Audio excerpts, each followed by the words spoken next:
Assalamualaikum warahmatullahi wabarakatuh. Anda rindu mendengarkan kajian-kajian dari ustadz-ustadz kita dari Aceh? Kunjungi channel YouTube Maulizul Akbar NAT. Subscribe, like, share, komen.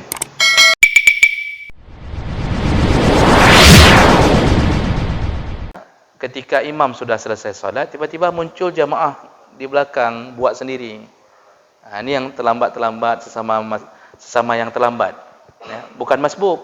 Kalau masbuk masih dapat dengan imam. Ini bukan masbuk, baru masuk. Bolehkah membuat jamaah sendiri di belakang? Saya ulang kembali, Pak. 4 mazhab tidak ada yang mengizinkan satu pun membuat jamaah sendiri di belakang. Semua mereka mengatakan hukumnya makruh, mengulang salat berjamaah gelombang kedua. Semuanya mengatakan makruh. Kecuali enggak ada lagi orang di tempat. Kecuali waktu teruk dah kosong ni. Dah kosong. Itu silakan. Selama masih ada imam dan makmum, kalau dalam kitab-kitab Syafi'i baru boleh melakukan jamaah kedua, itu harus izin dari imam. Minta izin dulu sama imam. Pak Imam, boleh kami buat jamaah? Kalau imam mengizinkan baru boleh. Kenapa semua mengatakan makruh? Karena kalau seandainya dibolehkan melakukan solat bergelombang-gelombang, orang enggak mau datang solat di awal waktu.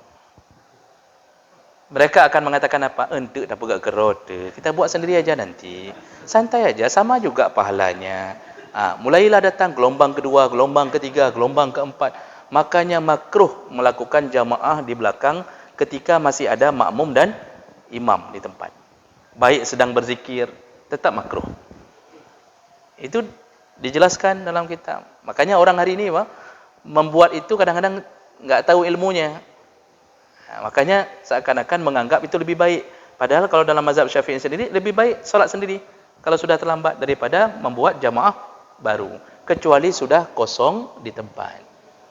Ya.